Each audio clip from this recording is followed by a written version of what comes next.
बोलो जयकारा बोल मेरे श्री गुरु महाराज जी की जय। The 11th of March 2026 Paramhans अद्वैत मत सौजन्य लेखक तथा प्रकाशक श्री परमहंस अद्वैत मत publication society Shri Anandpur. Compiled bye S.K. Dune. आज का पाठ आगे पेज 317 से 320 तक। श्री गुरुदेव महाराज जी श्री दूसरी पातशाही जी से भेंट। आपके पूज्य पिताजी भक्तिभाव तथा कर्म धर्म के विचारों को तो पहले से ही रखते थे, अब आप उनको बहुधा गुरु भक्ति के विषय में उपदेश करते। आपकी सत्प्रेरणा का प्रभाव शीघ्र पूज्य पिताजी पर पड़ा। आपने अपने पिताजी को भी श्री गुरुदेव महाराज जी के श्री दर्शन कराए और उन्हें भी सद्गुरु उपदेश से दीक्षित कराया।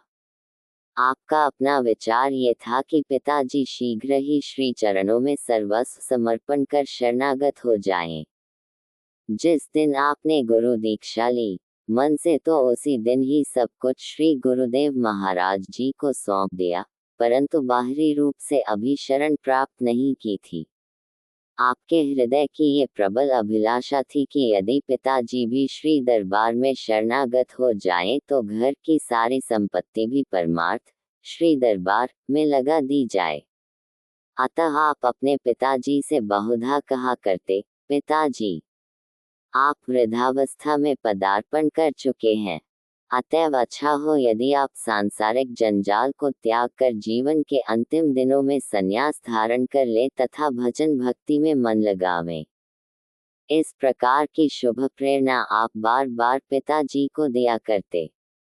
इससे सिद्ध होता है कि आप स्वभावतः संसारी बंधनों से मुक्त रहना चाहते थे। आपकी शुभ प्रेरणा का प्रभाव आपके पूज्य पिताजी के मन पर पूर्ण रूप से पड़ा। उन्होंने श्री गुरुदेव महाराज जी श्री दूसरी पातशाही जी के रूहानी जानशीन होने के 4-5 मास पश्चात ही श्री चरणों में शरणागति प्राप्त कर ली। इसके पश्चात शीघ्र ही विनय कर साधु वेश भी ग्रहण कर लिया। साधु वेश में महात्मा पुरुषोत्तमानंद जी के रूप में उन्होंने दरबार की हितचित से सेवा की। आपके मन की साथ पूरी हुई। पिताजी के शरणागत होने पर मार्ग की बाधाओं से स्वतंत्रता प्राप्त हो गई। यदि विघ्न बाधाएं आती भी तो आप उनसे कहाँ डरने वाले थे। आप नाम रूपी अमृत के आनंद में हमेशा लीन रहते। श्री सद्गुरुदेव महाराज जी के श्री चरणों में आपका प्रेम दिन प्रतिदिन अधिकाधिक बढ़ता गया। एक बार उन्हीं दिनों में जब आप निकटवर्ती स्थान पर श्री गुरुदेव महाराज जी के श्री दर्शन के लिए गए, श्री गुरुदेव महाराज जी ने स्वाभाविक ही सत्संग में ये प्रवचन किए।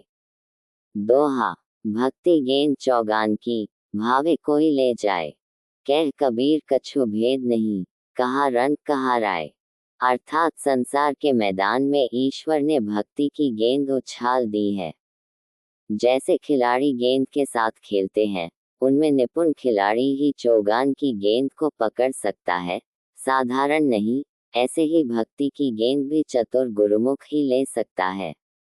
इसके लिए गरीब अमीर का कोई प्रश्न नहीं, जो भी चाहे इसे प्राप्त कर सकता है। इस भक्ति रूपी गेंद से खेलने के लिए सिर धड़ की बाजी लगानी पड़ती है। अपनी मनमति का त्याग कर गुरु के बताए हुए उपदेशों पर चलना जरूरी हो जाता है। इस भक्ति को पाने के लिए त्याग, सेवा एवं अनन्य प्रेम की जरूरत है। आपके हृदय में इन प्रवचनों को सुनकर एक तूफान उमड़ा कि अब तो जिस तरह से हो सके इस भक्ति रूपी गेंद को प्राप्त करना ही है। आपने शीघ्र ही स्वयं भी शरणागत होने के लिए विनय की। पिताजी को पहले ही आपने शुभ प्रेरणा देकर साधु बनवा दिया था। घर की संपत्ति जायदाद सुखैश्वर्य के सभी सामान आपके पिताजी आपको सौंपकर निश्चिंत होकर भक्ति के मधुर अमृत का पान करने लगे।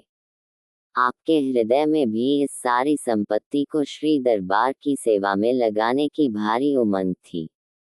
श्री गुरुदेव महाराज जी श्री दूसरी पातशाही जी निज मुख से कई बार ये वचन फरमाते थे कि आपने अपने पिताजी को साधु बनने के लिए इसी कारण ही जोर दिया कि घर की सारी संपत्ति श्री गुरु सेवा में ही सफल हो। आपने अपने दिल की भावना को पूरा किया तथा संपत्ति, धन धान्य सहित स्वयं को श्री चरणों में भेंट कर शरणागति के पथ को दृढ़ किया। श्री गुरुदेव महाराज जी ने भी अनन्य शिष्य की प्राप्ति पर दिल में प्रसन्नता अनुभव की। कुछ समय तक आप श्री गुरुदेव महाराज जी के साथ रहे। जहां भी वे जाते, आपको निजी श्री सेवा का सुअवसर प्रदान करते। आप भी उनके श्री दर्शन करते हुए श्री आज्ञा में सदा तत्पर रहते। आपने सेवा का वह अद्भुत चमत्कार दिखाया कि श्री गुरुदेव महाराज जी की प्रसन्नता एवं कृपा के पात्र बन गए। वे मन ही मन आपके त्याग और प्रेम को देखकर अत्यंत पुलकित हो उठते थे। आपको उस समय न दिन में विश्राम की चिंता रही, न रात्रि को नींद के लिए ही विचार उत्पन्न हुआ। सद्गुरु की कृपा का पात्र बनने के लिए यह आवश्यक हो जाता है कि जीव गुरु की आज्ञा व मौज पर चलने एवं भक्ति के प्रत्येक नियम पर आचरण करने के लिए तत्पर रहे। कार का कथन है कि परमात्म तत्व को वही जानने वाला है, अर्थात आत्म साक्षात्कार वही कर सकता है जिसके अंदर प्रभु मिलन की तड़प है, जो प्रभु के अतिरिक्त किसी वस्तु की इच्छा नहीं रखता, अपने विचारों को अथवा अपने मस्तिष्क को अन्य झंझटों में नहीं डालता, अर्थात श्री गुरुदेव की मौज में राजी रहता है। उनकी आज्ञानुसार सेवा में निरत रहकर श्री प्रसन्नता को प्राप्त करता है। गुरु आज्ञा मानना ही गुरु भक्ति का मुख्य नियम है।